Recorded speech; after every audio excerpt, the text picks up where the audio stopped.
In today's video, I am going to be taking you guys through my journey as a farmer, how I started my farm, the whole process, sourcing for a land, getting my workers, the nursery, the transplanting and everything. In between this video, we are going to be inserting clips, so you guys get to see what the whole journey and the whole process looks like.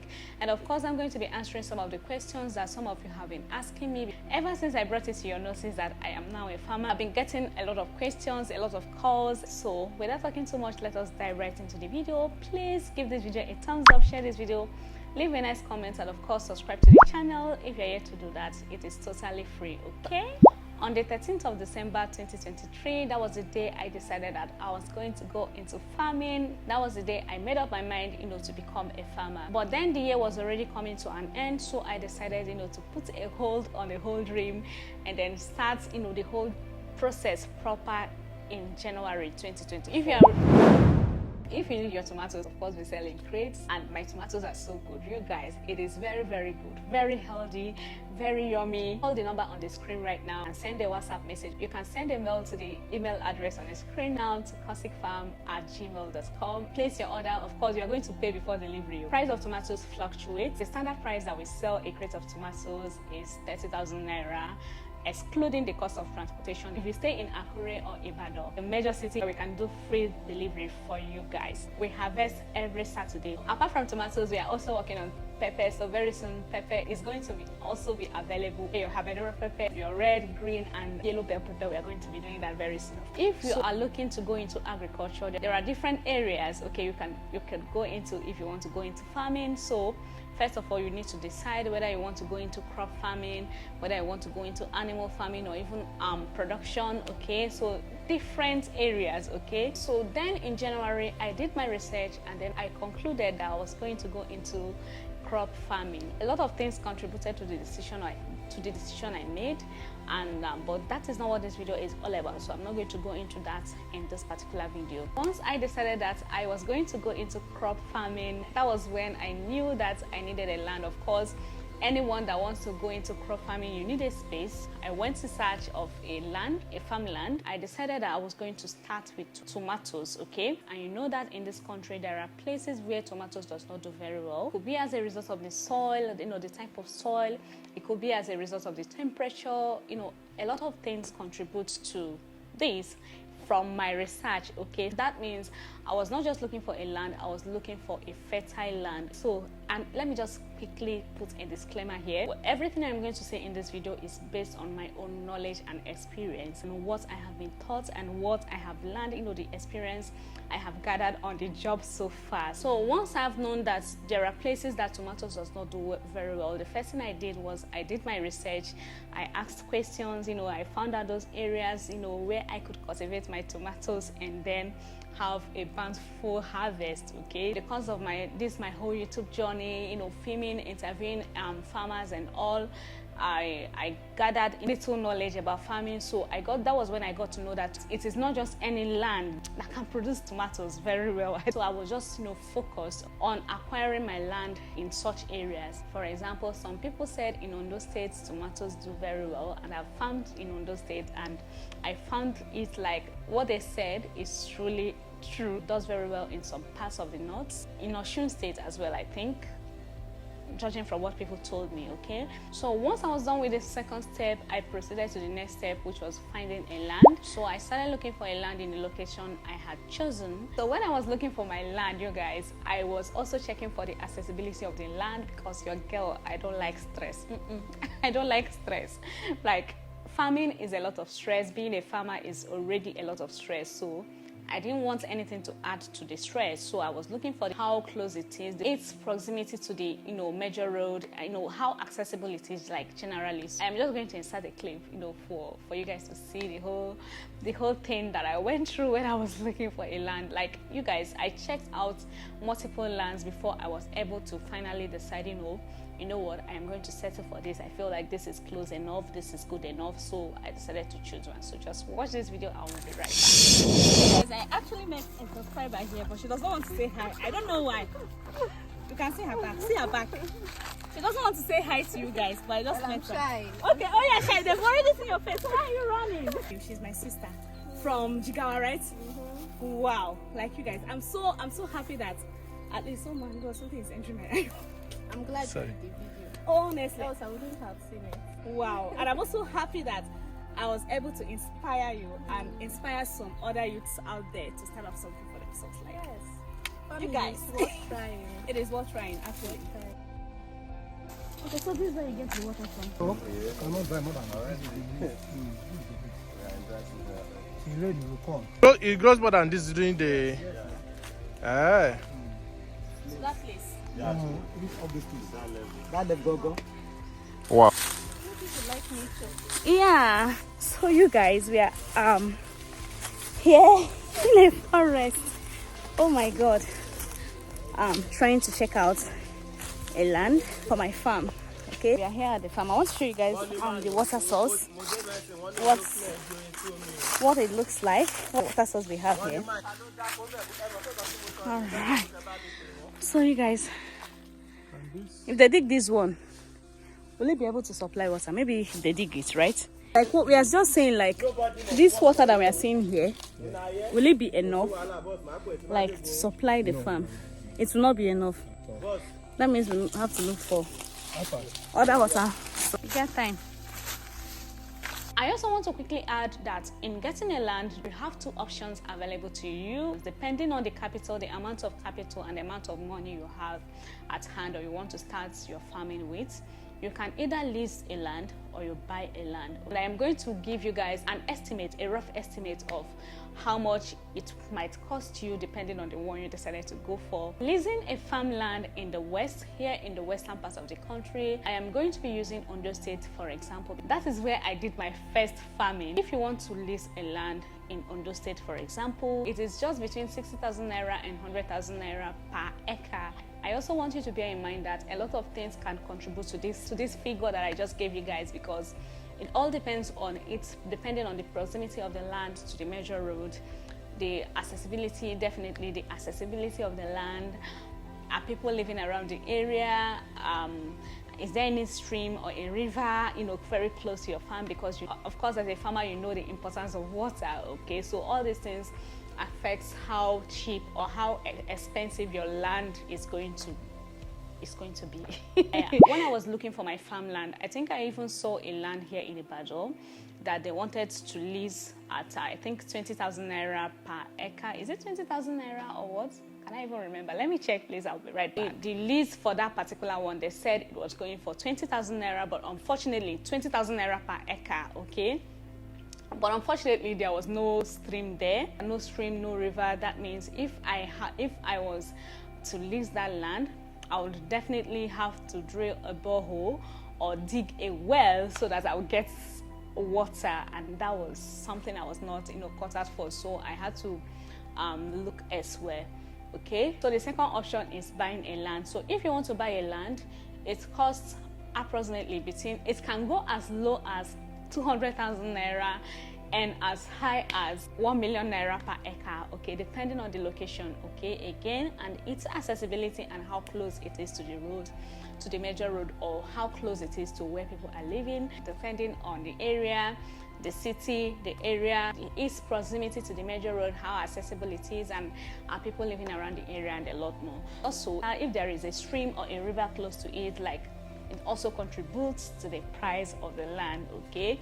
Most especially when they get to know that you want to buy the land for your farm, okay? In my own case, I decided to go for the lease option. So my first experience and all, I didn't think it wise to start investing a lot of money into buying. So I leased the 3 acres of land that I am currently farming on. But as time went on, I decided to buy, some acres, of course, in a different location. So that is a story for another day, not for this particular video. So in my own case, I paid 70,000 Naira per acre for the land. Once you have gotten a land, the next thing for you to look at is finding laborers. So once I paid for my land, that was when I decided to start looking for laborers. There are options for this as well. If you are looking forward to starting a farm or to owning a farm, and you are strong enough to do the whole work, the whole cutting the grass, the whole cultivating and everything by yourself, then you don't need to get a laborer or a worker, as the case may be. But in my own case, I am tired. I don't have that kind of strength. See, you guys, this was what actually delayed my whole farming, like getting laborers. One of the most difficult parts of being a farmer is finding getting a laborer. In fact, I would add that to one of the challenges that I faced in this my whole farming journey. I am not going to lie for you, this part actually delayed me for a very long time. You know, I was supposed to start the whole farming process early enough, but unfortunately I was not able to start as early as I had wanted to start because I was not able to find laborers. But in the end, I got an agent that was able to get laborers for me. Like, you guys, so far so good. I am still working with that agent. Like, finding laborers is just like it has been so easy for me. Like, once you need laborers, there are people who are interested in, you know, working in your farm as workers. Like in my own case, what I did was I have like a 1-year agreement with them. The agent I used got workers that are interested to work in my farm. Apart from their monthly allowance, I also had to rent a house for them where they are living, you know, very close to the farm, so that it will be easy for them to go to work, you know, go to the farm without having to take a bike, do you understand, go to work from there. And then I make provision for their feeding every week. Weekly, I pay them for feeding. It depends on your agreement with your workers. How much you're going to pay your workers depends on your personal agreement or your personal arrangements with them. Because if you must have a farm here in Nigeria, I think it is one of their standard. Those people that usually work in people's farm, it is one of their standard. You have to get a house for them. Personally, from my own experience and from the experience of some other farmers that I have had the opportunity to interact with, there is a specified allowance you have to give them every week for their feeding. So, and at the end of the month, you pay them their money. Depending on your agreement with them, it could be at the end of the week, it could be at the end of the month, it could be at the end of the year. You pay them and then renew the agreement the next year. You can also employ them permanently. In my own case, I got some laborers. I think I got about five of them, and I also got a manager. Okay, yes, I had to get a manager in my own case because I was not always there in the farm. I have other things I am attending to, other businesses that I attend to. So in my own case, I knew I was not going to be always available in the farm, so I had to employ a manager, and then also got a house for him very close to the farm, so he can always be there and monitor, okay, anytime I am not there. And I also communicate with the workers, you know, of course, directly, depending on what needs to be done, okay. So I have a manager that is giving the workers instructions, okay, and then managing the farm in my absence, okay. Hey guys, it's another day and your girl is back at the farm. Like, I've not been to the farm in a long time, but work has been going on. So I'm just here to check the progress of what the boys have been doing in the farm, okay? Yeah, even though there's a manager who has been managing, okay, you know, monitoring guys, monitoring what has been going on in the farm. But today, I want to come and see for myself what has been happening in the farm. Okay, so yeah, see you guys when I get to the farm. So you guys, I'm here at the farm. Like, you can see I'm not ready to work. Like, I didn't come here to work. I'm just here to like monitor and see what has been going on in the farm. We're going to start the irrigation tomorrow. So, but they are still cultivating, okay? So you can see they still have a lot to work on, right? All these ones up, they are yet to cultivate it, okay? The yield and everything will determine whether we are going to expand or not. Of course, I plan to expand. Definitely, we are going to expand. The water source for the farm, okay? The source of the irrigation, the whole irrigation and everything. This is what will be supplying water to the farm, okay? I'm so lucky that I have a stream very close to the farm. I'm so happy that, you know, I don't have to start spending money on trying to drill borehole, dig a well, and so on. So, you know, just like a natural water source for the farm. You know, I'm a lucky girl. Yes, before I forget, one of the people that reached out to me asked me a very important question: how do I manage theft in my farm? See you guys, you know, in every business, from time to time, you are definitely going to be losing something. The most important thing is that you don't run loss. In my own case, to manage theft better, I had to install CCTV cameras in my farm, so that way I can easily be at home, and then at the same time I am seeing what is going on in my farm. Anywhere I am, I can easily log in and see what the guys are doing in the farm, how farm is going, how my crops are doing, and everything, how the harvest is going. Okay, so far so good. I am usually there during the harvest. Even when I am not there, I get to monitor them remotely from wherever I am. And of course, and there are a lot of other things which I am not going to be sharing in this video because I wouldn't want this video to be too lengthy. So if you are interested in hearing some of the precautions and some of the measures I take to manage theft in my farm or in my businesses, you can just let me know in the comment section. I'll get to answer that question in a Q&A, okay, about farming, because I've seen that a lot of you seem to have a lot of questions that you want to know about. So if you have any question, you can just leave them in the comment section, and in the end I am going to answer your questions. Once I had finished employing people to work for me, getting a manager and everything, the next thing I did was to start clearing the land. They cleared the farmland, okay, and then they prepared the land for cultivating. So that was just the next thing that they did. We had to buy some of the things that we'll be needing for farming. If you're interested in tomatoes, in this case you get tomato seeds, you get the drip lines, because yes, I did my farming, I started my farm in the dry season, so I needed irrigation, okay, yes, which was, it consumed a lot of money. So I am just going to try and insert the price and the total cost I incurred during my own irrigation. You guys, I need to mention here that in that farmland that I leased, the irrigation I did there was not standard. The reason is because, you know, when you lease the land, you don't want to spend so much on the land because you could be asked to leave the land at any time, at any point. So I didn't want to spend so much, so I did like a direct irrigation from the stream. Hey God, you guys, you need to see it. I am going to show you guys in this video. I got my water directly from the stream. So far, from the knowledge I've gathered so far, that is not the best way to do your irrigation, okay? You need to treat your water before applying it to your crops. It's going to minimize your losses, trust me on that.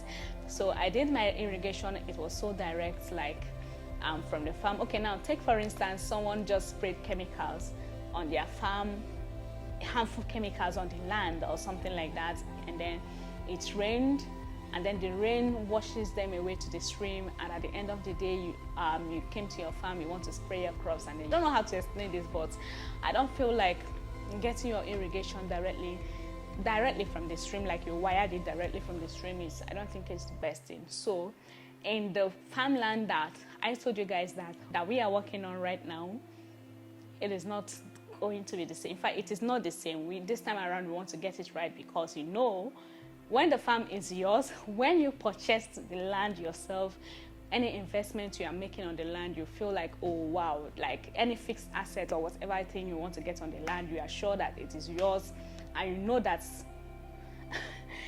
it is your own. I don't know how to put it. Like, let's take for instance, you decided to drill a borehole in a land that you bought. Of course it is yours. Come rain, come shine, the borehole is going to be there, the land is still yours.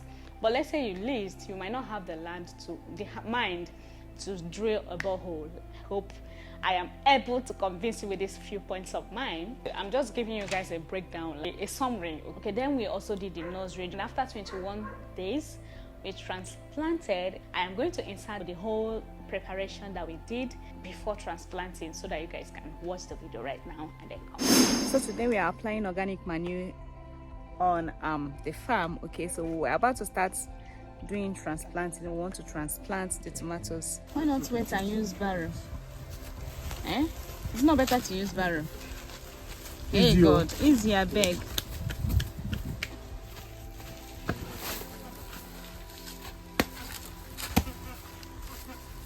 Okay, people want to carry 3 at once.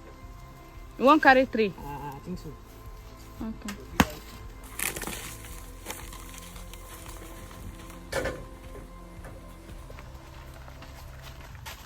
But you go pick carry and reach farm, so this one's now at 20 bags in total. I have more than 22 bags. Is it more than? Yes. Okay, so one bag contains like 20. like contains 2. One bag. One bag is like 2 bags. 2.5. Yes. Yeah. Wow. So you guys, this is the manure, organic manure. It's an organic manure from pig. So this is what we are going to apply on the farm before we transplant. Okay, so I'll still talk to you guys properly, but I just want to tell you guys this one. And one bag of this contains about 2.5 bags according to their own measurement. Okay, because I don't just know how they measure it, but according to their own measurement, this is 2.5 bags. You guys, the sun here in Ondo State is crazy, like, and that is one of the reasons why I am wearing this face cap.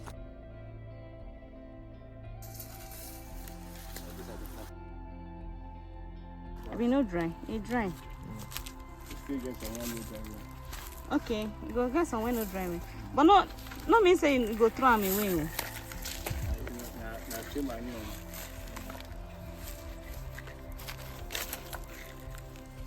It's transplanting period and we are getting ready to transplant, but before we start transplanting proper, we want to apply organic manure on the ridges, on the tomato ridges, before we start transplanting. Okay, this was a hack that a farmer gave me. Okay.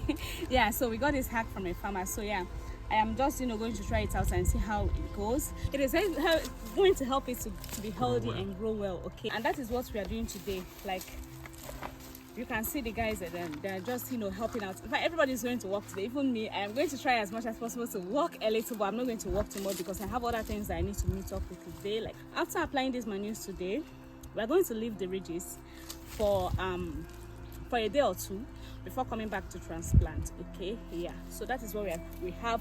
So just come with me as we walk. So these are the ridges. Okay, you see they have done the irrigation and everything is already done, have already been done.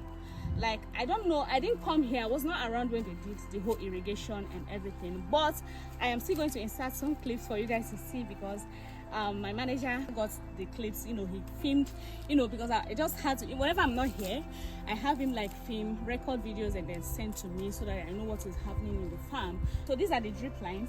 It has already been properly done. Okay, waiting for transplanting. So before transplanting, we are still going to water all these ridges.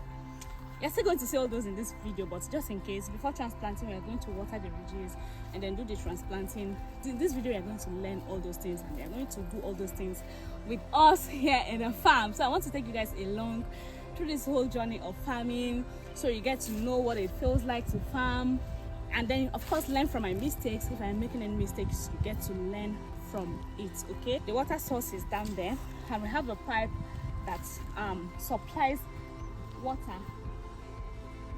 down to the other side. We're just starting off with tomatoes. Hopefully with time we are still going to expand and go into other things. So these are the you can see they are still applying the manures. Like, then they kind of open the ridges, they open it up like this, they apply, they cover it up, they open up, they apply, they cover it up. That is what they are going to do until they finish everywhere. Okay, so yeah, it's not easy to be a farmer, you guys. You guys are not wearing your boots. Why? I don't like them. You don't wear your boots. Like, you guys, I'm asking them why they are not wearing their boots. Okay, because they are supposed to be wearing their boots, because of safety and every other thing. It's like there's water inside that pipe. That side, have you seen it? This is the pipe I was telling you guys about. The pipe I was telling you guys about that runs from there way up there. Okay, so it's supplying water to other parts of the farm, this pipe, and then up to I think when it gets to there, you can see it supplying water to the drip line. There's a way it is connected, like you guys. So you guys, this is the water supply. There are fishes in this water. So this is the source, water source for the irrigation. Okay, so you might actually look at this and you think that it is not deep enough. Like, you guys, this is a stream. Like, if you look at it, there's a stream here, but because it is not yet raining, like as it's also, I don't know what is happening now because it's supposed to be raining. I'm filming this video now in April, towards the end of April. Okay, so yeah, it's supposed to be raining by now. but I don't know what's happening. But this water is actually it keeps coming out. Okay, whenever we pump water, it comes. Whenever it has been helping. Okay, so this is the pipe connected to the water. So when we get the pumping machine, we are still going to see us do the whole connection probably tomorrow or next. Okay, so when you get it, you connect it to this and then starts distributing water all over the farm or supplying water to the regions. Okay, the water is actually flowing but not very well, in case you're not noticing it. Why are you pouring that on your, is it clean enough? The water is very clean. Okay, they said it's clean. So how am I to say now? This water is so cold. It's very cold. Okay, we've already started transplanting in this particular part of the farm, and these are the baboons. Look at some of the tomatoes that we transplanted already here. Look at it here. Okay, they just finished watering it like this morning. Oh, it's doing well. Look how my crops are growing. Like you guys, I pray that God will help us to have a bountiful harvest in this farm. It is going to grow and give us more fruits than we expected. Amen. A big amen to that in the comment section for me. So you guys, this is the nursery of the tomatoes. Okay, so I'm just here to show you guys and probably see what the nursery looks like before we start transplanting. Like, I'm so tired, I need to go and rest. I feel so thirsty and I regret not coming here with water, honestly.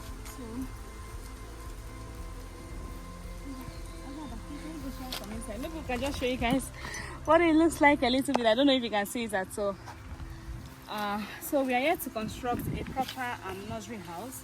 We still have that coming forward. Okay, we are going to do that later on, maybe our next projects, but for now I think this is okay for now. Okay, because we're still trying to manage our resources. Okay, trying to do it for this first time. Okay, we're just going to do it this first time. Maybe in the next farming season it's going to be more the nursery is going to be something better. Okay, we are still going to construct a proper nursery house, but for now this is the nursery.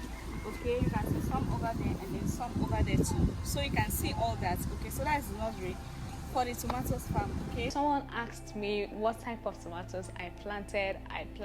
In the first planting season, I planted platinum. The first planting season, which was the one that you guys saw. I'm going to try something else. I am not going to plant platinum. Okay, I'm going to try out copra or probably Zara, depending. Okay, I've not made my choice yet, but I'm just looking at between copra and Zara. Okay, this particular dry season that just went, okay, I planted platinum. Someone else asked, it's a very, very important question, what about herdsmen? How do you handle the whole herdsmen wahala, the whole kidnapping thing in Nigeria? Oh my God, some people were being concerned. Oh my God, Danica, be careful and all. Yes, I really understand your concern. As a matter of fact, I will not lie to you guys. Sometimes I get scared, but then business is a risk, right? We are in the world. One thing must kill a man. We must survive. We need to eat, so we need to work in order to eat. If you want to be a farmer, there is no two ways about it. You just need to make up your mind that you want to do this.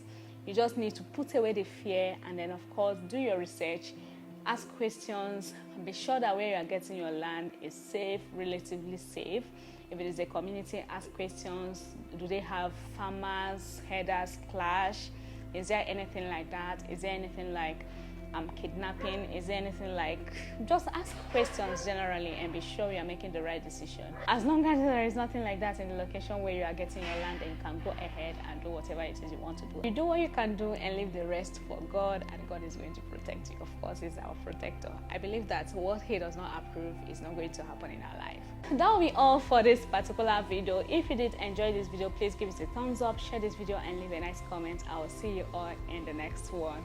Bye bye. And also do not forget to leave your questions in the comment section. Any question you have, leave it in the comment section. If you want me to do a comprehensive course, share with you a comprehensive course of having a tomato farm, just let me know in the comment section and I am going to film a video on that for you guys. I remain your baby girl, Danica, but I love it when you call me Nwa girl because I am a baby girl.